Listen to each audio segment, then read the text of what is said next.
Hello students, good morning all of you. કેમ છો બધા?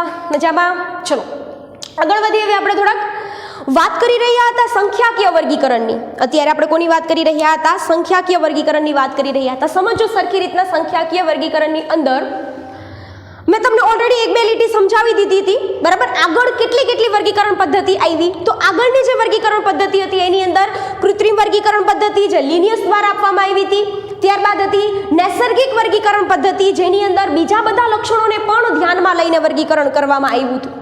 બીજા બધા લક્ષણોને પણ ધ્યાનમાં લઈને શું કરવામાં આવ્યું હતું? વર્ગીકરણ કરવામાં આવ્યું હતું. ત્રીજી જે વર્ગીકરણ હતી જે બેન્થામ અને હુકર નામના વૈજ્ઞાનિકે આપી હતી, જે રિલેટેડ કરતી હતી કોની સાથે?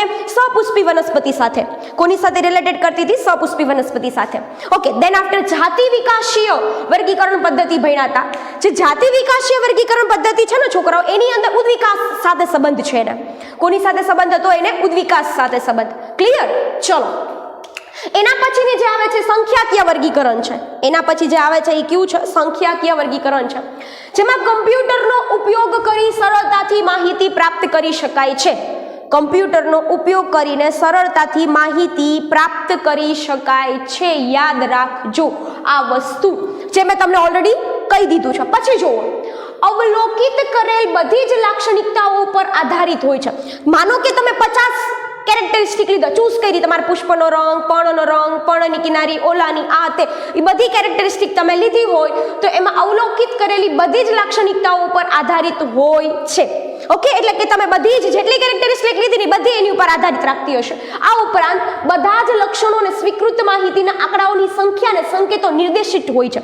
તમે માનો કે એમ લીધું પર્ણનો રંગ, તો લાલ માટે આ રંગ, આ સિમ્બોલ, મીન્સ કે એ માનો કે રેડ છે તો રેડ માટે આર, આ ચોક્કસ પ્રકારે સિમ્બોલાઇઝેશન બધાનું કર્યું હોય.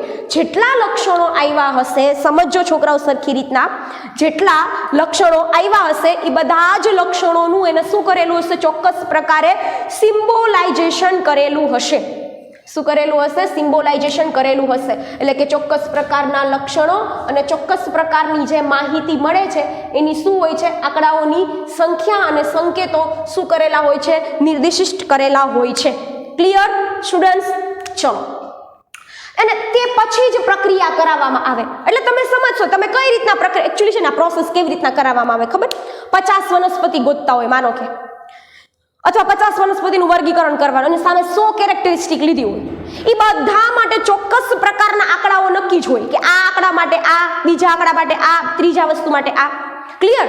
અને પછી સમજો શું થાય છે, પછી એને ડેટા બધા એન્ટર કરવામાં આવે કોમ્પ્યુટરની અંદર. પહેલેથી ઓલી વસ્તુ તો કેમ એપ્લિકેશન્સ હોય એ રીતના છે, પછી તમે ડેટા એન્ટર કરતા જાઓ. જેની સાથે એ મર્જ થતું હોય, જેની સાથે પ્રક્રિયા કરવામાં, પછી ફાઇનલી શું કરવામાં આવે છે? પ્રક્રિયા કરવામાં આવે છે. ક્લિયર? ચલો, આ રીતે દરેક લક્ષણને એક સરખું જ મહત્વ આપવામાં આવે છે. એવું નહીં કે ચલો એના બાહ્ય લક્ષણોને, માત્ર આંતરિક રચનાને, માત્ર એના પુષ્પીય લક્ષણોને જ મહત્વ આપવામાં આવે છે. એવું હોતું નથી. સમજાય છે? એવું હોતું નથી. બધા જ લક્ષણોને એક સરખું શું આપવામાં આવે છે? મહત્વ આપવામાં આવે છે. ચલો બીજી વાત કરીએ.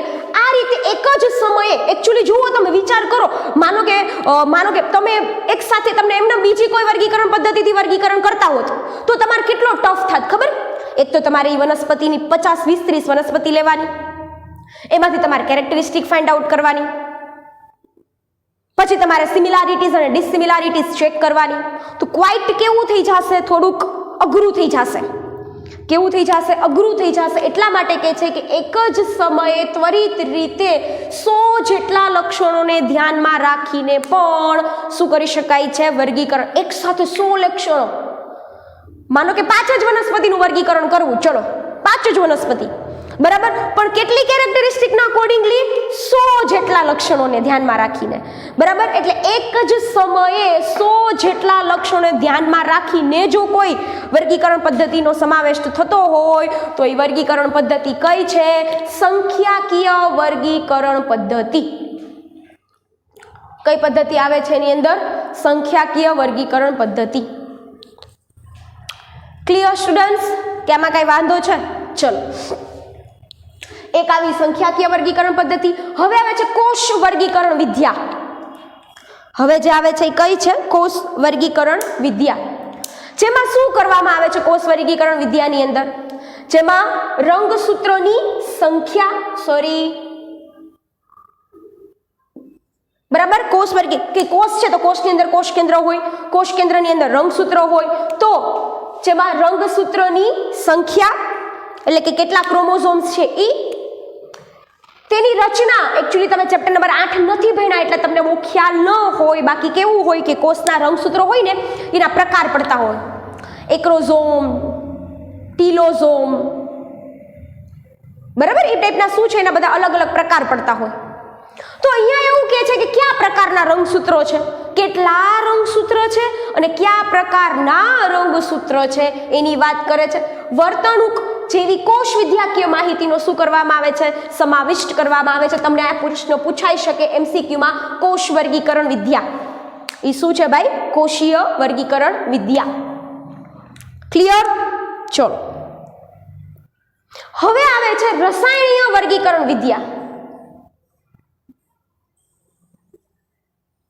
હવે જે આવે છે કઈ છે, રસાયણ વર્ગીકરણ વિદ્યા. કઈ આવે છે, રસાયણીય વર્ગીકરણ વિદ્યા, જેમાં વનસ્પતિ દ્વારા વિશિષ્ટ પ્રકારના ઘટકો છે, રસાયણ છે, કેમિકલનો શું કરવામાં આવતો હોય છે, સ્ત્રાવ કરવામાં આવતો હોય છે. વિવિધ પ્રકારના ઘટકો, રસાયણો નો સ્ત્રાવ, જેમ કે તમે વિચાર કરો હળદર, ગુંદર, બરાબર, આમ અલગ અલગ કોઈ પણ પ્રકારના પદાર્થો. આ તો મેં તમને લિટરલી ખાલી 2-3 ઉદાહરણો આપ્યા છે, આવા તો ઘણા બધા હોઈ શકે ને, બરાબર. તો આવા કોઈ પણ પ્રકારના ઘટકો છે એમાંથી શું થતા હોય છે, લિબરેટ થતા હોય છે, એમાંથી દૂર થતા હોય છે. તો એને રાસાયણિક ઘટકોનો ઉપયોગ લેવામાં આવે છે, રાસાયણિક વર્ગીકરણ કહેવામાં આવે છે. અને શું કહેવામાં આવે છે, રસાયણ વર્ગીકરણ વિદ્યા. તો આ સંખ્યાકીય વર્ગીકરણ, કોષ વર્ગીકરણ વિદ્યા, અને આ શું છે, રસાયણ વર્ગીકરણ વિદ્યા. શું છે એ, રસાયણ વર્ગીકરણ વિદ્યા. ક્લિયર છોકરાઓ? આગળ કેટલી આવી હતી, કૃત્રિમ વર્ગીકરણ વિદ્યા, નૈસર્ગિક વર્ગીકરણ વિદ્યા, જાતિ વિકાસીય વર્ગીકરણ, સંખ્યાકીય વર્ગીકરણ, કોષ વર્ગીકરણ, રસાયણ વિદ્યાકીય વર્ગીકરણ, અને બેન્થામ અને હુકરે આપેલું અલ્ટિમેટલી સપુષ્પી માટેનું વર્ગીકરણ.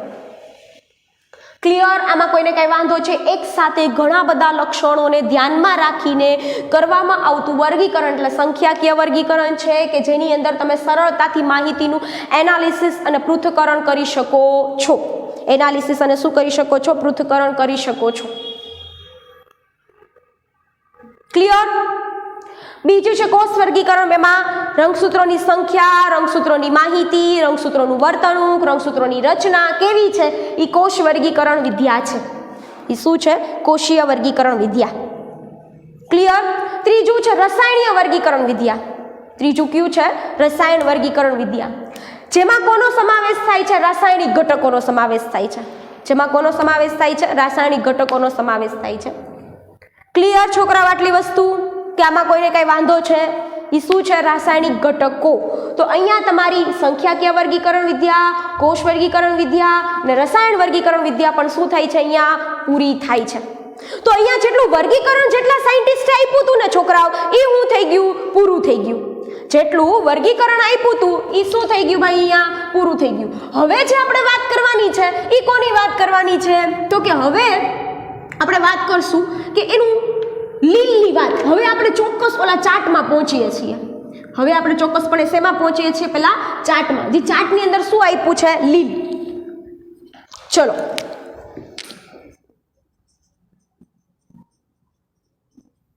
પેલો જ એવો એમસીક્યુ નીકળે છે, કદાચ એનસીઆરટીમાં તો નથી આપ્યો, કે સૌથી પ્રથમ આવતું વનસ્પતિ જૂથ કયું છે, તો કોણ આવશે, એમાં સમાવેશ કોનો થશે, લીલનો.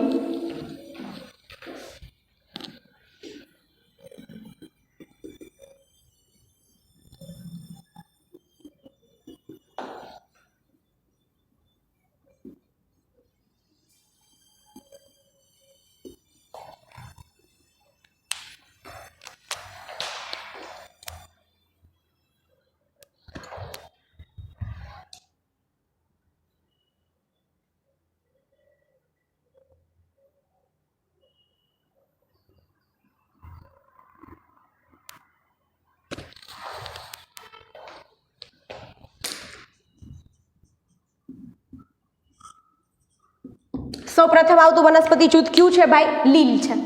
કયું છે, લીલ. ક્લિયર? ચલો એટલે વનસ્પતિ જૂથમાં પણ તમને કહે છે સૌથી પહેલા આવતું જૂથ કયું થઈ ગયું? લીલ. હવે તમને એવું કે આદ્ય વનસ્પતિ, આ વર્ડ મૂકે તો આદ્ય વનસ્પતિ છે.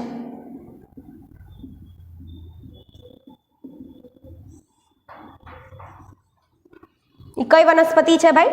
આદ્ય વનસ્પતિ છે. ચલો હવે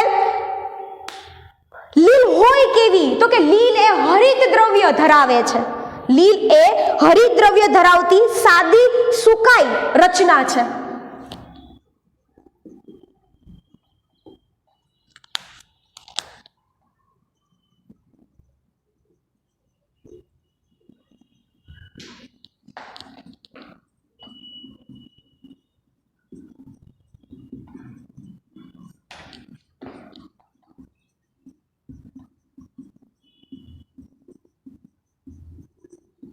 ક્લિયર? એક તો જો તમે લોકો હરિતકણ હરિતદ્રવ્ય ભણશો ત્યારે પણ તમારી વાત આવશે હરિતદ્રવ્ય ધરાવતી હોય એવી સાદી એટલે કે એનું દેહમાં કોઈ પર્ણ, પુષ્પ, મૂળ, પ્રકાંડ એવી કોઈ રચના જોવા મળતી નથી, એટલે એના દેહને શું કહેવામાં આવે છે? સુકાઈ. સમજાય છે? એવા દેહને શું કહેવામાં આવે છે? સુકાઈ. કેવો સુકાઈ? જેમાં મૂળ, પ્રકાંડ, પર્ણ જેવી કોઈ પણ રચના જોવા મળતી નથી. ક્લિયર? આટલી વસ્તુ બરાબર. ચલો આ ઉપરાંત વાત કરે છે તે સ્વયંપોષી છે અને મહંત અસે જલજ પણ છે. લીલ એ સ્વયંપોષી છે.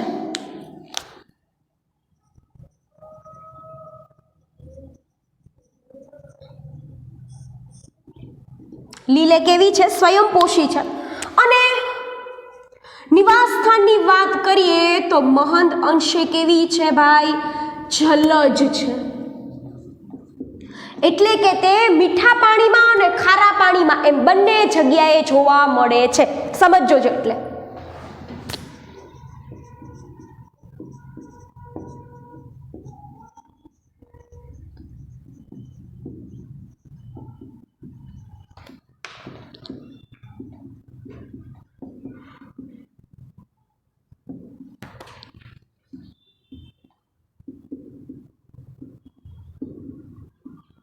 એવું નથી કે ખાલી પાણીમાં જોવા મળે.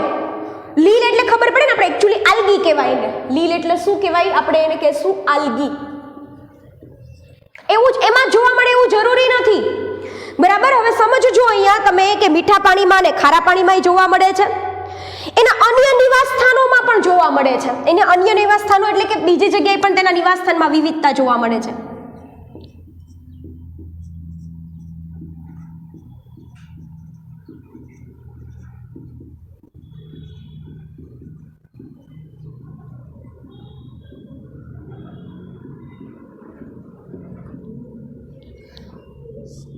તેના નિવાસ સ્થાનોમાં પણ તે શું જોવા મળે છે? અન્ય નિવાસ સ્થાનોમાં પણ જોવા મળે છે. જેમ કે તમને વાત કરે છે ભેજવાળા પથ્થરો.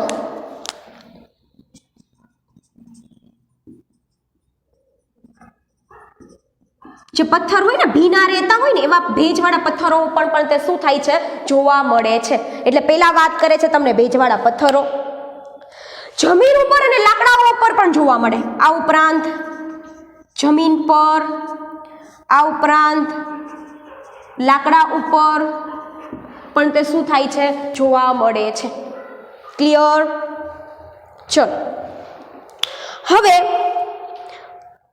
ઘણી વખત લીલ છે ને એ ફૂગ સાથેનો સહવાસ પણ ગણાવે.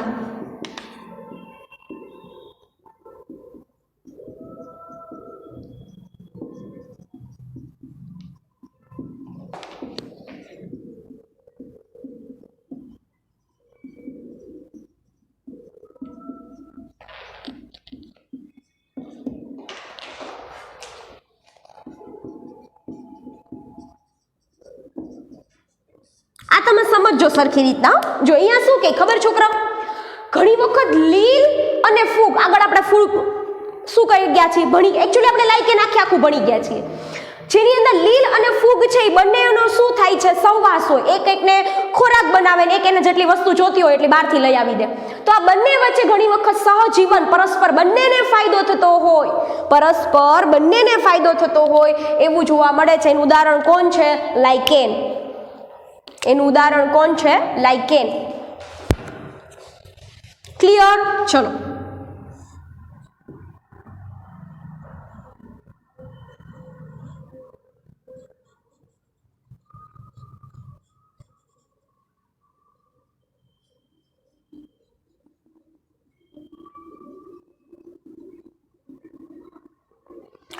હવેનો પોઈન્ટ છે કે ઘણી વખત પ્રાણીઓના શરીરની ઉપર હોય, ઘણીવાર તે પ્રાણીઓના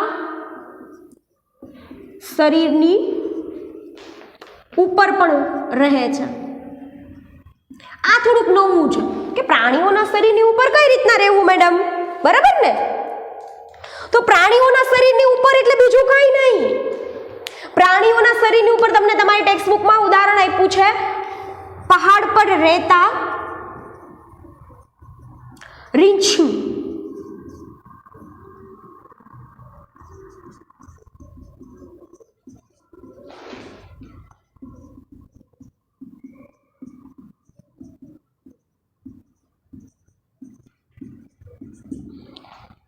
શું થઈ જાય છે? લીલ થઈ જાય છે. એટલે ઘણી વખત પહાડ ઉપર હોય ને, પહાડ પર રહેતા રીંછ, એ ભેજવાળું હોય, એનું ફર એટલે ખબર પડે ને, રૂછામય હોય. તો એ રીંછ હોય ને છોકરાઓ, એની અંદર ભેજ મળે ને એટલે ન્યા પણ લીલ ઉગી જાય. એને ન્યા થોડું ઘણું ભેજ મળે એટલે એ ન્યા પણ શું થઈ જાય છે? ચાલુ થઈ જાય ભાઈ ઉગવાનું. આમ અહીંયા એ કેવો દેહ ધરાવે છે? એની પાસે એવું તો શું છે? હરિત દ્રવ્ય, જેથી કરીને પોતાનો ખોરાક પોતાની જાતે બનાવે છે. એટલા માટે એ કેવું છે? સ્વયંપોષી છે. મહદઅંશે જલજ છે, એટલે કે મોટે ભાગે એકચ્યુઅલી જલજમાં જ હોય, પણ એવું નથી કે ખાલી પાણીમાં જ હોય, બરાબર? મીઠા પાણીમાં રહે, ખારા પાણીમાં રહે, ભેજવાળા પથ્થરો છે, જમીન ઉપર રહે, લાકડા ઉપર રહે, આ બધી જગ્યાએ જોવા મળે છે. લીલ અને ફૂગ સાથે સહવાસમાં પણ શું કરે છે? જીવન ગુજારે છે. લીલ અને ફૂગ સાથે સહવાસમાં તે શું કરે છે? જીવન ગુજારે છે. દાખલા તરીકે એનું ઉદાહરણ આવે છે લાઇકેન. ત્યારે એનું ઉદાહરણ કોણ આવે છે? લાઇકેન. ઘણીવાર તે પ્રાણીઓના શરીર ઉપર પણ રહે છે. ઘણી વખત તે પ્રાણીઓના શરીર ઉપર પણ રહે છે અને એની અંદર ઉદાહરણ આપે છે પહાડ ઉપર રહેતા રીંછ. પહાડ ઉપર રહેતા રીંછ એનું શું છે? બેસ્ટ એક્ઝામ્પલ છે. Clear students? આની અંદર કઈ વાંધો નથી ને? ચલો આટલું રિમૂવ કરીએ, પછી થોડાક આગળ વધીએ હવે આપણે.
પોતાના કદ અને સ્વરૂપની બાબતમાં ઘણી બધી વખત શું જોવા મળે છે? માં વિવિધતા જોવા મળે છે. એટલે કે બધી લીલ એક સરખા પ્રકારની હોતી નથી. સમજાય છે? આના ઉપરથી તમારે શું મિનિંગ કાઢવાનો છે કે બધી લીલ એક સરખા પ્રકારની હોતી નથી. એમાં ઘણું બધું વેરિએશન્સ તમને જોવા મળે છે. તો એમાં પણ આ છે ને, આજનો આ 10 મિનિટ જે બી બાકી રહી હોય, 10-15 minute, very very very very important છે. યાદ રાખજો આ વસ્તુ, જેની અંદર તમને વાત કરે છે કે સૂક્ષ્મ એકકોષી સ્વરૂપની લીલ, સૂક્ષ્મ એકકોષી લીલ, જેમાં કોનો સમાવેશ થાય છે? વોલ્વોક્સનો.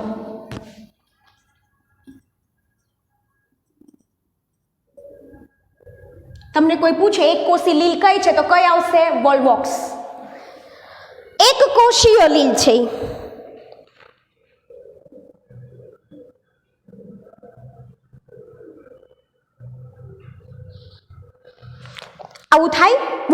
એકકોષીય હોય કે ન હોય? એકચ્યુઅલી છે ને યાદ રાખજો, હું તમને પહેલા વોલ્વોક્સની વાત કરું, પણ વોલ્વોક્સ છે ને એ કોઈ દિવસ એકકોષીય નહીં હોય, કેલેમિડોમોનાસ હશે, કેલેમિડોમોનાસ. ચલો હવે હું તમને વોલ્વોક્સ કહું. વોલ્વોક્સ અહીંયા નીચે ઉદાહરણ લખું, જેની અંદર કોનો સમાવેશ થાય છે? આ પહેલો પોઈન્ટ. આ છે ને વોલ્વોક્સ, એ કેવી રચના હશે? વસાહતી રચના. કેવી રચના છે? વસાહતી. હજી એક રચના આવે તંતુમય. હજી એક રચના આવે એ કઈ છે? તંતુમય. જેની અંદર કોનો સમાવેશ થાય છે? યુલોથ્રિકસ અને સ્પાઇરોગાયરા.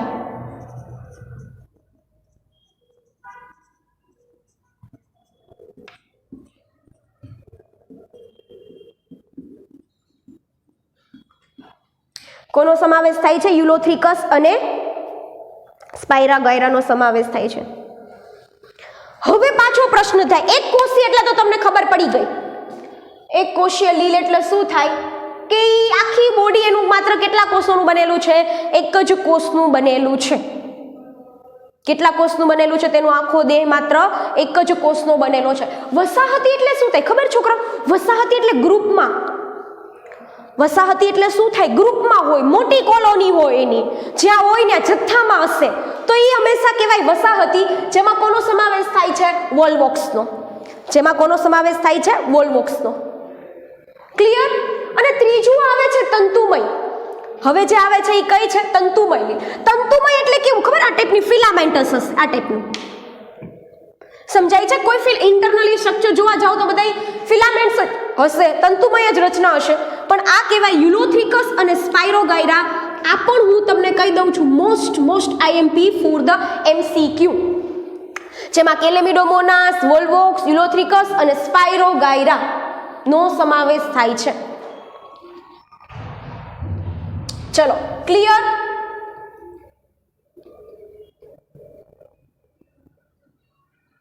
હવે સમજો, બીજી વાત પણ કરે છે.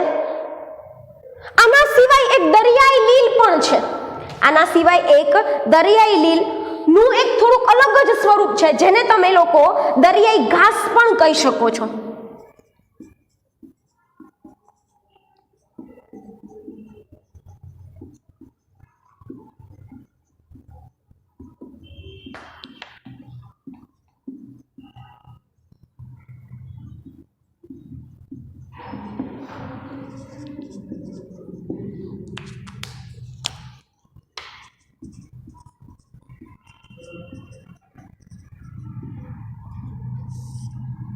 જેમાં કોનો સમાવેશ થાય છે? દરિયાઈ ઘાસનો સમાવેશ થાય છે.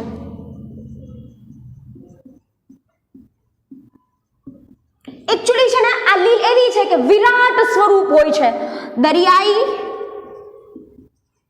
ઘાસનું આ એક વિરાટ સ્વરૂપ હોય છે.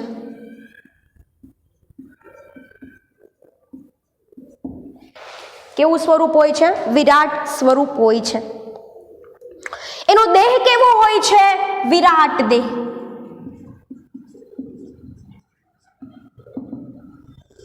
એનો દેહ કેવો હોય છે? વિરાટ દેહ હોય છે.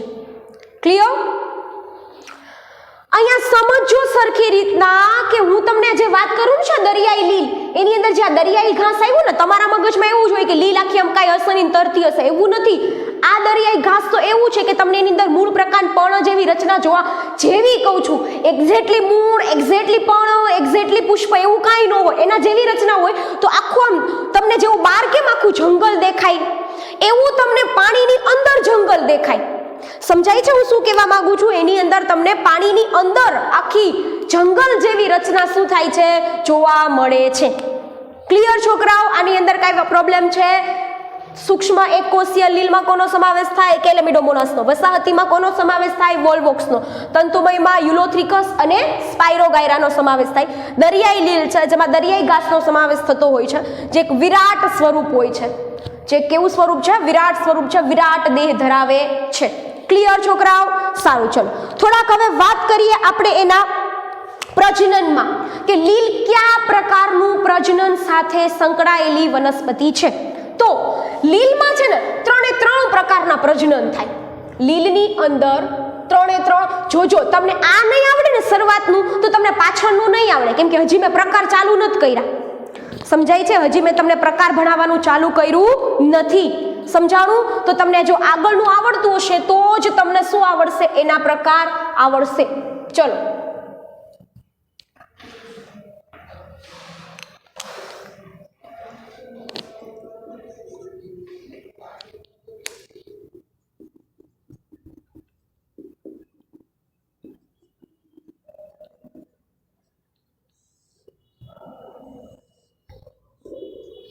તો લીલમાં ત્રણે ત્રણ પ્રકારના પ્રજનન જોવા મળે. લીલમાં વાનસ્પતિક પ્રજનન,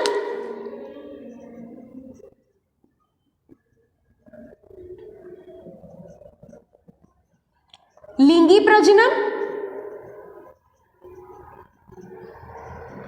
અને અલિંગી પ્રજનન.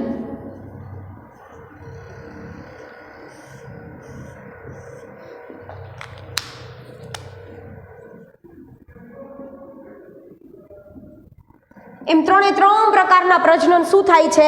જોવા મળે છે. ક્લિયર થાય છે? એમાં તો તમને બધાને મેં શીખડાવ્યું છે મૂળ પ્રકાંડ પર્ણ દ્વારા જે પ્રજનન થતું એને વાનસ્પતિક પ્રજનન કહેવાય. બે સજીવો ભેગા મળીને પ્રજનન કરતા લિંગી પ્રજનન. માત્ર એક જ પિતૃ છે એ નવા સજીવનું સર્જન કરી નાખે. છોકરો તો અલિંગી પ્રજનન છે ને આપણે પહેલા ઉપાડીએ છીએ. સોરી, ચલો પહેલા વાનસ્પતિક પ્રજનન ઉપાડીએ. ઈઝી છે, આજના દિવસમાં પતી જશે.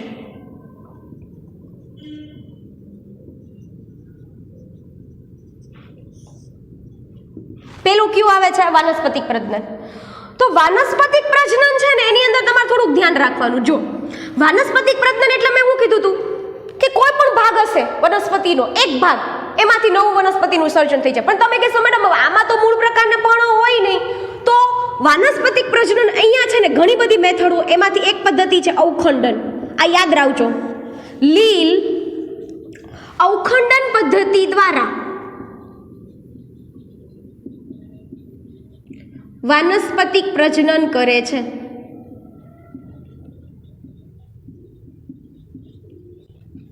અવખંડન પદ્ધતિ દ્વારા શું કરે છે? તે વાનસ્પતિક પ્રજનન કરે છે. જેની અંદર અવખંડનમાં થાય શું? તો કે પિતૃદેહ તેને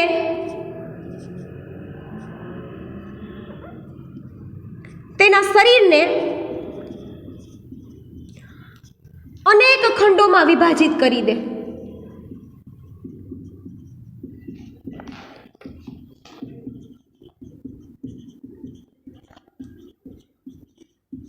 શું કરે છે? તે એના દેહને અનેક ખંડોની અંદર વિભાજિત કરી દે.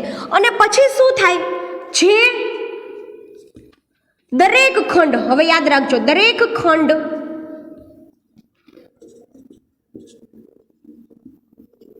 પોતાના ખૂટતા ભાગનું શું કરે નાખે છે? પુનઃ સર્જન કરે છે. તે પોતાના ખૂટતા ભાગનું શું કરી નાખે છે? પુનઃ સર્જન કરી નાખે છે. ક્લિયર થયું? એટલે આવું તને સરખી રીતે સમજાવી શકું. માનો કે ચલો આ ટાઈપની કોઈ રચનાવાળો લીલ છે, આ ઉદાહરણ છે, તમારે ડ્રો નથી કરવાનું. તો એ શું કરી નાખે છે? પોતાના દેહને ત્રણ ભાગમાં વિભાજિત કરી નાખે છે. એક આ થઈ ગયું,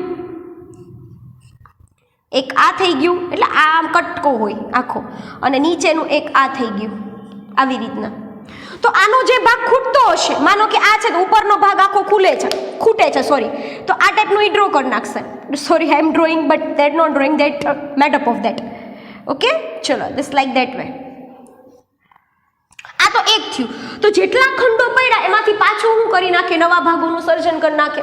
એટલે એકમાંથી કેટલા સજીવો બન્યા? 3 ખંડ પાડ્યા હોય તો 3, 5 ખંડ પાડ્યા હોય તો 5, 4 ખંડ પાડ્યા હોય તો 4. ક્લિયર છોકરાઓ? કે આમાં કઈ વાંધો છે? તો આ એનું કયા પ્રકારનું પ્રજનન થયું કહેવાય? વાનસ્પતિક પ્રજનન કહેવાય. ક્યાં છે? વાનસ્પતિક પ્રજનન કહેવામાં આવે છે. એકચ્યુઅલી અવખંડન છે ને, ભલે આમાં ખાલી અવખંડન કહેતા હોય, અમુક લીલ છે એ કલિકા સર્જન દ્વારા પણ શું કરતી હોય છે? વિભાજન પામતી હોય છે કે પ્રજનન કરતી હોય છે. જો કે આપણે એની ચર્ચા અત્યારે કોઈ પણ પ્રકારે કરવાના નથી. ક્લિયર થઈ ગયું આટલી વસ્તુ કે કઈ વાંધો છે? હજી એક વખત અવખંડન કહી દઉં. લીલમાં 3 પ્રકારનું પ્રજનન થાય છે. વાનસ્પતિક પ્રજનન થાય, લિંગી પ્રજનન થાય અને અલિંગી પ્રજનન થાય. તમે વાનસ્પતિક પ્રજનનની ડેફિનેશન મૂકવી હોય તો કોઈ મૂકી દેજો કે વનસ્પતિના કે પિતૃદેહના કોઈ એક જ ભાગમાંથી સંપૂર્ણ દેહનું નિર્માણ થાય તો તેને શું કહેવામાં આવે છે? તેનું વાનસ્પતિક પ્રજનન કહેવામાં આવે છે. તો લીલમાં જે અવખંડન પદ્ધતિ દ્વારા વાનસ્પતિક પ્રજનન કરે છે, લીલ છે એ કઈ પદ્ધતિ દ્વારા? અવખંડન પદ્ધતિ દ્વારા વાનસ્પતિક પ્રજનન કરે. કઈ પદ્ધતિ દ્વારા? અવખંડન પદ્ધતિ દ્વારા. થાય શું અવખંડન પદ્ધતિમાં? સિમ્પલ, તમે તમારી રીતે જ લખજો. તમારે બીજા કોઈ હું કહું એ સમજવાનો છે કન્સેપ્ટ. ખાલી કન્સેપ્ટને તમારે ખાલી શું કરવાનો છે? સમજવાનો છે. બાકી તમારે તમારી રીતે જ લખવાનું છે. જો કે પિતૃદેહ હોય એનું શું થઈ જાય? અનેક ખંડોમાં વિભાજિત થઈ જાય. એકચ્યુઅલી છે ને અવખંડન ઈ પુનઃસર્જન પણ કહેવામાં આવે. યાદ રાખજો, એકચ્યુઅલી અવખંડનને કહેવામાં આવે ફ્રેગમેન્ટેશન અને પુનઃસર્જન એટલે રીજનરેશન. કેમ કે આ ભાગ હતો તેના ઉપરના ભાગનું શું થયું? ફરીથી નિર્માણ થયું. ઉપરના ભાગનું શું થયું? ફરીથી નિર્માણ થયું. એટલા માટે એને શું કહેવામાં આવે છે? રીજનરેશન કહેવામાં આવે. શું કહેવામાં આવે? રીજનરેશન કહેવામાં આવે. હવે બીજી પ્રજનન પદ્ધતિ આપણે લેશું અલિંગી પ્રજનન પદ્ધતિ. તો જે અલિંગી પ્રજનન પદ્ધતિ છે ને છોકરાઓ, ઈ પ્રજનન પદ્ધતિ ભાઈ હંમેશા તમારે યાદ રાખવાનું છે. કોની સાથે કોરિલેટ કરે છે? કે આ પ્રજનન પદ્ધતિમાં બીજાણુ સર્જન આવે, સ્પોર્યુલેશન, સ્પોર ફોર્મેશન. બટ થોડુંક ઓવર થઈ જશે. આગળની બધી વર્ગીકરણ પદ્ધતિઓ યાદ રાખજો, ચાર્ટ બનાવી લેજો મસ્ત એનો. બીજી આપણે વાત કરી હતી લીલની અંદર ક્યાં નિવાસ સ્થાન છે, કેવો એનો દેહ છે, કયા પ્રકારની હોય અને કયા પ્રકારનું પ્રજનન કરે છે એની વાત મેં તમારી સાથે કરી લીધી. ક્લિયર? તો હવે નેક્સ્ટ લેક્ચરમાં આપણે પાછા મળશું ક્યાં? અલિંગી પ્રજનન સાથે. ઓકે, થેન્ક યુ છોકરાઓ.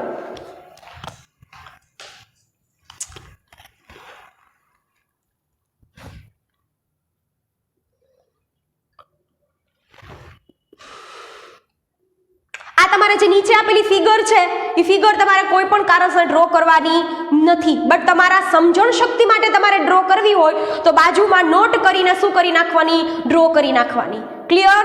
બાજુમાં તમારે શું કરવાનું? નોટ લખવાની કે નોંધ કરીને આ ફિગરને શું કરી દેવાની છે? તમારે ડ્રો કરી દેવાની છે. ઓકે, સારું, ચલો.